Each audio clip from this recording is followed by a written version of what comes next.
it's Rebecca here from Precious Pages Papercraft, and today I'm designing a layout for Bramble Fox, and I'm using a perspective that's going to be available in the August Fox box. It's a title that says Good Vibes and it's cut from a gorgeous bright pink acrylic, and because it's so lovely and bright I wanted to use Vicky Boutin's new Sweet Rush collection and pull in some of the lovely bright colours from the patterned papers. And I've got this photo of myself, my hubby and our little one. It's from 2020, I can tell that because I've got bright pink hair. So I had the crazy idea during the very first lockdown here in the UK to dye my hair bright pink. So I had to bleach it blonde and then apply it the pink. And I thought I'd do it for the length of lockdown, thinking we'd only be in lockdown a couple of months, and that went a bit wrong, didn't it? So I ended up with pink hair for a while. Glad to say it's back to brown now, but I instantly thought of these sort of sets of photos from this period when I saw the perspective, because it matches the hair colour I had perfectly. So I've got this photo of the three of us, and it's got some lovely turquoisey blue in it as well, in my husband's t-shirt, so I thought I would pull in some pinks, some blues, and then my little boy's swimsuit has got navy blue and bright green in it, so I've pulled in the green as well. So drawing on the colours in my photo and matching that up with the patterned papers from Sweet Rush collection. I've cut the papers into kind of what I call shards, or like starburst shards, and it's literally just sliced into 12 by 12 papers at an angle, and then the sort of what would have been the edge of the 12 by 12, so the top of each kind of triangle piece, I then cut at an angle so that it doesn't look quite so harsh. And then I go around and distress all the edges, and I trimmed them across the middle there, just where they're going to sit underneath my photo, because I didn't want them coming back out the other end with those really skinny points. But actually what I did decide to do was turn those skinny points up the other way and have the shards sort of going back in towards each other. So you kind of got the sharp bits facing each other, and then have some smaller shards coming out of the bottom, and I really liked how that looked. So I'm going to get those kind of taped and stapled in place so I can move them about as one piece. It makes life so much easier and keep having to replace sort of 6 shards in a photo every time I need to take the design off and have a think or do something on the background. So I'll either tape them or staple. I think on this occasion I did both, and it just makes it a little bit easier to move that off the page. So there you go, you can see here I'm going to have those sort of starburst bits coming through to the centre of my photo. So a 3x4 photo, and then I'm going to have my title over to the right hand side. But I want to add some embellishments. It's a photo from our holiday. We were on the Isle of Wight. My favourite place on the island is Apley Tower, and we were just sitting on the steps.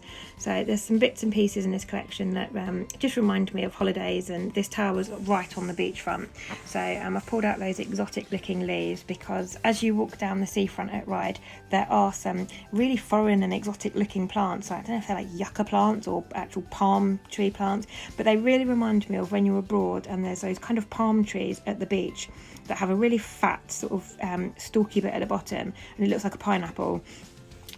So it always reminds me of those. So that's exactly what these leaves made me think of as well. So I definitely want to get those on this layout. It's a lovely bright summery kind of beachy exotic layout, so they work really well. And of course some florals, because you can't use a Vicky Boutin collection without using the florals. So I'm just picking a few of those out. The colours match really well, and I am introducing a little bit of yellow here. I don't have yellow anywhere else on the page, but because it's only a little accent, it's not too much. I nearly considered trying to bring in a yellow patterned paper with my shards to kind of bring in some more of that colour, but I just decided I didn't want any more. I loved the way it looked already, so I was just going to have a little hint of yellow here and there and not let it bother me too much. And then because I've distressed the edges of all those shards with the pattern papers, I'm also doing the same thing with these leaves, which was really fiddly because the tips of them are very thin.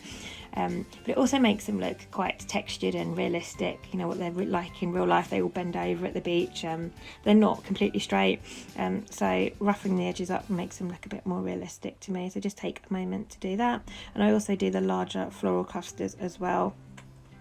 Those little flowers you can see, the pink and orange ones there, they are fussy cut from one of the patterned papers.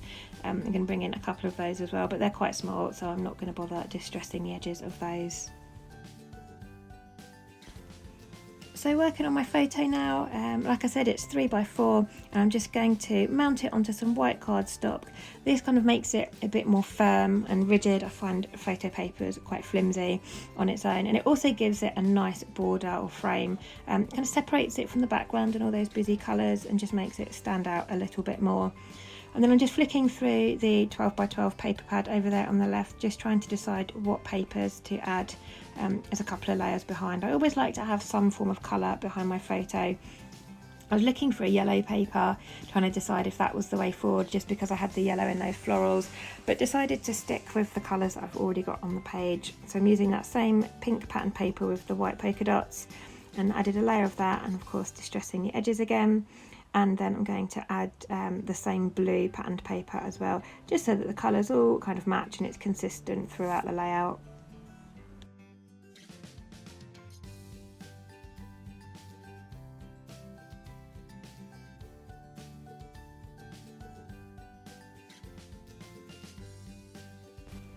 So I'm adding a layer of craft foam behind my photo. This just helps to raise it up and bring a bit of dimension to the page, but also kind of brings it to the forefront of the layout and helps it not to get so lost on the background, keeps it as the focal point. And now I'm just sticking those leaves down to my patterned paper shards. I've decided I want to add a little bit of mixed media to my background, so it's easy if they're stuck down. Like I said before, I can just move everything on and off as one piece, and it shows me where I need to add my mixed media as well. So I've got that in place now, and I'm just going to draw very faintly with a pencil around the outside edge of things. Not exact, but it just gives me a rough guide as to where I need to add my mixed media, so I know not to bother applying it in the bits that are going to be covered, and I can make sure it extends out far enough that it will show behind those shards and the leaves. I'm using Fox Cut number 17, which is one of my new favourites. It's a gorgeous kind of like sunburst design, and I love how generic it is. You can use this on any layout, not just sunny, summery ones. And obviously I'm not using it here with a yellow ink, I'm using it with a blue ink, so it's not representative of sun as such on my page, but I just love the design. And I'm pressing darker with the ink in the centre and then fading it out as it gets out towards the edge of the stencil. And I actually decided I want to bring it out a little bit further, so it's easy. You just slide the stencil out a bit more and then you can continue those lines. And I'm using a Distress Oxide in Salty Ocean, which is kind of like my go-to colour for sort of sun and sky kind of layouts.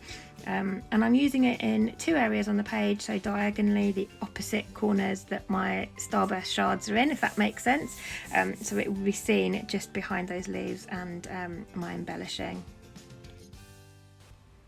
And now I'm happy with that, I'm just going to apply some double-sided tape to the centre of the back of my design and get that stuck in place. And then on the very end, I'm just going to add some little foam pads to raise those up, just bring in a bit of dimension so that it sits off of the page, casts a little bit of shadow. It just doesn't look so flat when you do this. So I do get through a lot of foam pads on my layouts, but I do like to have the edges of things slightly raised up, especially when I'm layering and clustering.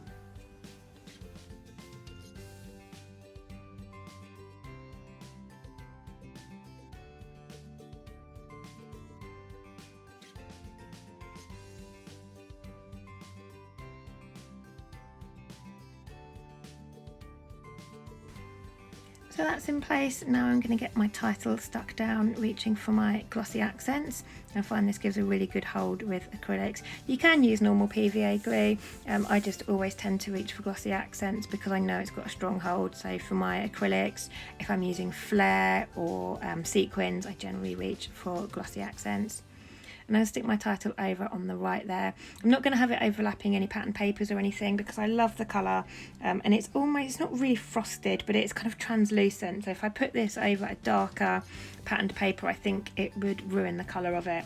So I'm going to have it on the white background there so it sticks to its true colour. And I love how it matches with that pink pattern paper and just gives a pop of pink over that side of the page.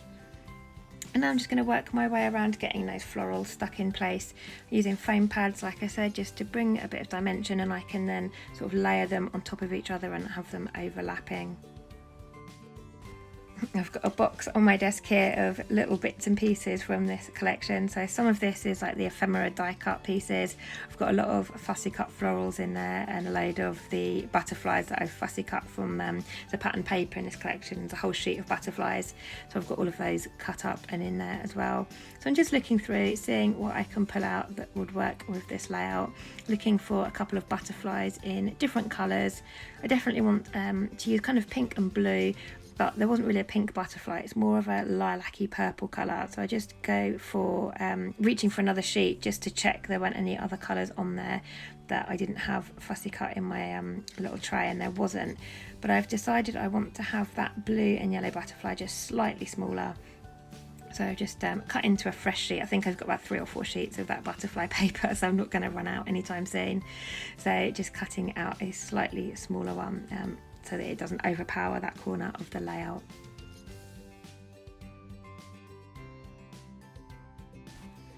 And I faff about here trying to decide which ones to use, which colour where and what size.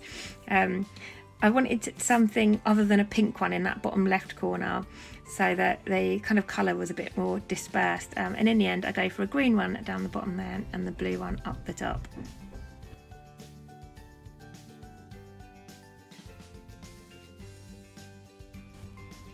I'm almost finished here then, just a few little ends that I need to get stuck in place. And then I do decide to bring in some more perspectives, and I've got a set left over from last summer that have got like tropical flowers and leaves in, and I hadn't actually used any of them. I don't know why. I bought this pack and it's been sat in my stash, so I thought today was the day to use them. And the colours and the theme I thought worked really well.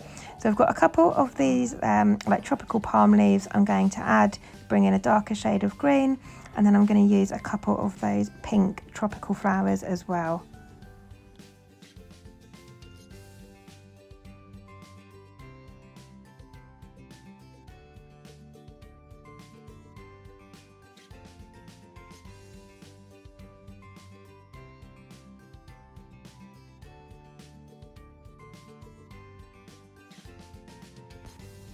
So there we go, those are in place with my glossy accents, and that is me done. So thank you very much for joining me today. I hope you've enjoyed this layout and it's given you some inspiration, and you can look out for the Good Vibes title in the August Fox box when it lands with you.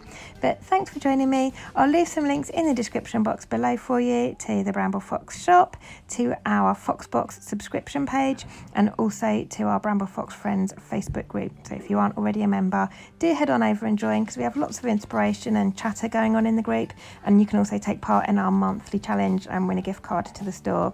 So you'll find a link to the group in the description box. But thanks for joining me, and I'll see you next time.